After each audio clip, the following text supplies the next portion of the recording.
ਦੋਸਤੋ ਕਮਰ ਵਿੱਚ ਗੋਡਿਆਂ ਵਿੱਚ ਤੇ ਲੱਤਾਂ ਵਿੱਚ ਦਰਦ ਹੋਣਾ ਇੱਕ ਆਮ ਗੱਲ ਆ। ਪਰ ਜਿੱਦਾਂ ਜਿੱਦਾਂ ਇਨਸਾਨ ਦੀ ਉਮਰ ਵੱਧਦੀ ਆ ਉਸੇ ਤਰ੍ਹਾਂ ਇਹ ਦਰਦ ਦੀ ਸਮੱਸਿਆ ਹੌਲੀ ਹੌਲੀ ਅੱਗੇ ਜਾ ਕੇ ਵਧਣੀ ਸ਼ੁਰੂ ਹੋ ਜਾਂਦੀ ਆ। ਤੇ ਇਹ ਜ਼ਰੂਰੀ ਨਹੀਂ ਆ ਕਿ ਦੋਨਾਂ ਲੱਤਾਂ ਵਿੱਚ ਹੀ ਦਰਦ ਹੋਵੇ। ਦੇਖੋ ਇਹ ਦਰਦ ਇੱਕ ਲੱਤ ਵਿੱਚ ਵੀ ਹੋ ਸਕਦਾ ਆ, ਜਾਂ ਫਿਰ ਇੱਕ ਲੱਤ ਦੇ ਗੋਡੇ ਵਿੱਚ, ਜਾਂ ਫਿਰ ਪੈਰਾਂ ਦੀਆਂ ਅੱਡੀਆਂ ਵਿੱਚ ਵੀ ਹੋ ਸਕਦਾ ਆ। ਦੇਖੋ ਵੈਸੇ ਤਾਂ ਇਸ ਤਰ੍ਹਾਂ ਦਾ ਦਰਦ ਨਾਰਮਲ ਰਹਿੰਦਾ ਆ, ਪਰ ਕਦੇ-ਕਦੇ ਇਹ ਦਰਦ ਇੰਨਾ ਜ਼ਿਆਦਾ ਤੇਜ਼ ਹੁੰਦਾ ਆ ਕਿ ਇਸ ਨੂੰ ਬਰਦਾਸ਼ਤ ਕਰਨਾ ਵੀ ਬਹੁਤ ਮੁਸ਼ਕਿਲ ਹੋ ਜਾਂਦਾ ਆ। ਤੇ ਦੇਖੋ ਕਈ ਲੋਕਾਂ ਦੇ ਪੈਰਾਂ ਵਿੱਚ ਕਮਜ਼ੋਰੀ ਆ ਜਾਂਦੀ ਆ, ਜਿਹਦੇ ਕਾਰਨ ਪੈਰ ਸੁੰਨ ਹੋ ਜਾਂਦੇ ਆ। ਮਾਸਪੇਸ਼ੀਆਂ ਦੇ ਵਿੱਚ ਖਿੱਚ ਪੈਣ ਦੇ ਨਾਲ ਤੇ ਨਾੜ ਦੇ ਉੱਪਰ ਨਾੜ ਚੜਨ ਦੇ ਕਾਰਨ ਵੀ ਇਹ ਦਰਦ ਦੀ ਸਮੱਸਿਆ ਸ਼ੁਰੂ ਹੋ ਜਾਂਦੀ ਆ। ਇਸ ਤੋਂ ਇਲਾਵਾ ਦੇਖੋ ਕਾਫੀ ਸਮੇਂ ਤੱਕ ਇੱਕੋ ਜਗ੍ਹਾ ਬੈਠ ਕੇ ਕੰਮ ਕਰਨ ਦੇ ਨਾਲ, ਜਾਂ ਫਿਰ ਇੱਕੋ ਪੋਜੀਸ਼ਨ ਦੇ ਵਿੱਚ ਖੜੇ ਰਹਿਣ ਦੇ ਕਾਰਨ ਕਮਰ ਵਿੱਚ, ਲੱਤਾਂ ਵਿੱਚ ਤੇ ਪਿੰਨੀਆਂ ਵਿੱਚ ਦਰਦ ਹੋਣ ਲੱਗ ਜਾਂਦਾ ਆ।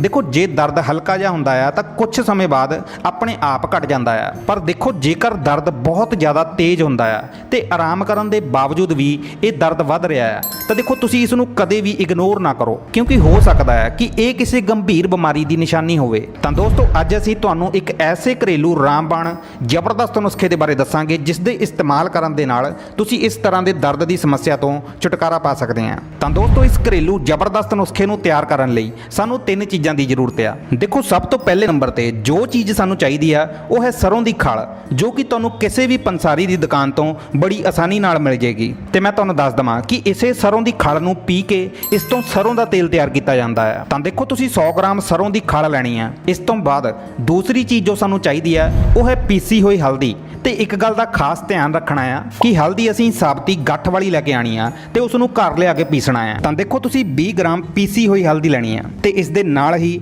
ਜੋ ਸਾਨੂੰ ਤੀਸਰੀ ਚੀਜ਼ ਚਾਹੀਦੀ ਆ ਉਹ ਹੈ ਸਰੋਂ ਦਾ ਤੇਲ। ਤੇ ਸਰੋਂ ਦਾ ਤੇਲ ਵੀ ਤੁਸੀਂ 20 ਗ੍ਰਾਮ ਲੈਣਾ ਹੈ, ਠੀਕ ਹੈ ਜੀ।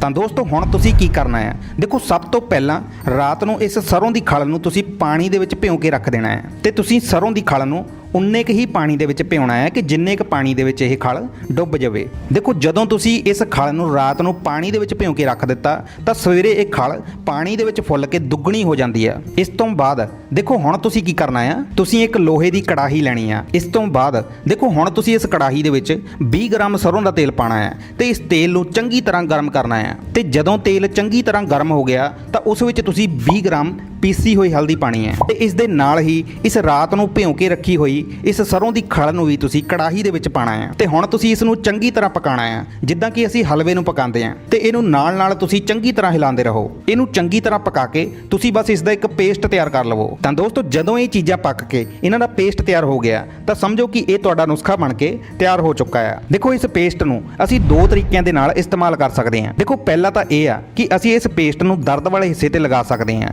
ਤੇ ਦੂਸਰਾ ਅਸੀਂ ਇਸ ਦੀ ਸਿਕਾਈ ਕਰ ਸਕਦੇ ਹਾਂ। ਤੇ ਸਿਕਾਈ ਕਰਨ ਦੇ ਲਈ ਤੁਹਾਨੂੰ ਇੱਕ ਪੋਟਲੀ ਬਣਾਉਣੀ ਪੈਣੀ ਹੈ। ਤੇ ਮੈਂ ਤੁਹਾਨੂੰ ਦੱਸ ਦਿੰਦਾ ਹੈ ਕਿ ਤੁਸੀਂ ਇਸ ਦੀ ਪੋਟਲੀ ਕਿੱਦਾਂ ਬਣਾਉਣੀ ਆ।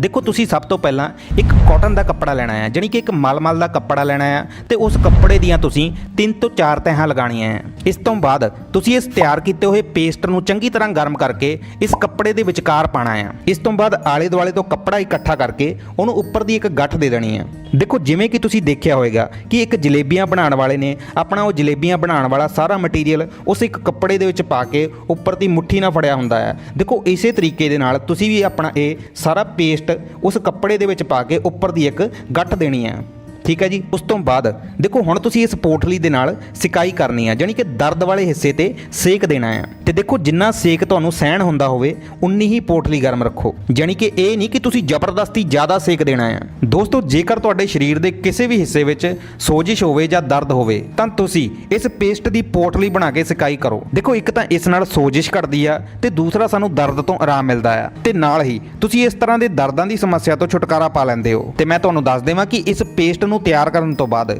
ਇਸ ਦਾ ਇਸਤੇਮਾਲ ਅਸੀਂ 3 ਦਿਨ ਤੱਕ ਇਸ ਪੇਸਟ ਨੂੰ ਦੁਬਾਰਾ ਗਰਮ ਕਰਕੇ ਕਰ ਸਕਦੇ ਹਾਂ। ਤੇ ਦੋਸਤੋ ਇਸ ਪੇਸਟ ਨੂੰ ਇਸਤੇਮਾਲ ਕਰਨ ਦਾ ਜੋ ਦੂਸਰਾ ਤਰੀਕਾ ਆ ਉਹ ਤਰੀਕਾ ਇਹ ਹੈ ਕਿ ਤੁਸੀਂ ਇਸ ਪੇਸਟ ਨੂੰ ਦਰਦ ਵਾਲੀ ਜਗ੍ਹਾ ਤੇ ਲਗਾ ਕੇ ਉਸ ਉੱਪਰ ਪੱਟੀ ਬੰਨ੍ਹ ਲਓ ਤੇ 3 ਘੰਟੇ ਬਾਅਦ ਉਸ ਪੱਟੀ ਨੂੰ ਖੋਲ ਦਿਓ। ਤੇ ਦੋਸਤੋ ਇਦਾਂ ਇਸਤੇਮਾਲ ਕਰਨ ਦੇ ਨਾਲ ਵੀ ਤੁਹਾਨੂੰ ਇਸ ਘਰੇਲੂ ਨੁਸਖੇ ਦੇ ਬਹੁਤ ਹੀ ਵਧੀਆ ਨਤੀਜੇ ਦੇਖਣ ਨੂੰ ਮਿਲਣੇ ਸ਼ੁਰੂ ਹੋ ਜਾਣਗੇ। ਤੇ ਦੋਸਤੋ ਤੁਸੀਂ ਇਸ ਨੁਸਖੇ ਦਾ ਇਸਤੇਮਾਲ ਦਿਨ ਵਿੱਚ 1 ਵਾਰ ਕਰਨਾ ਹੈ। ਦੋਸਤੋ ਇਹ ਨੁਸਖਾ ਸਾਡੇ ਸਰੀਰ ਦੇ ਹਰ ਤਰ੍ਹਾਂ ਦੇ ਦਰਦ ਤੋਂ ਛੁਟਕਾਰਾ ਦਿਵਾਉਣ ਦੇ ਵਿੱਚ ਬਹੁਤ ਮਦਦ ਕਰਦਾ ਹੈ। ਤਾਂ ਦੋਸਤੋ ਅੱਜ ਦੇ ਲਈ ਇੰਨਾ ਹੀ। ਉਮੀਦ ਹੈ ਕਿ ਤੁਹਾਨੂੰ ਇਹ ਜਾਣਕਾਰੀ ਵਧੀਆ ਲੱਗੀ ਹੋਵੇਗੀ। ਤੁਸੀਂ ਹਮੇਸ਼ਾ ਫਿੱਟ ਰਹੋ, ਤੰਦਰੁਸਤ ਰਹੋ, ਇਹੀ ਅਸੀਂ ਚਾਹੁੰਦੇ ਹਾਂ।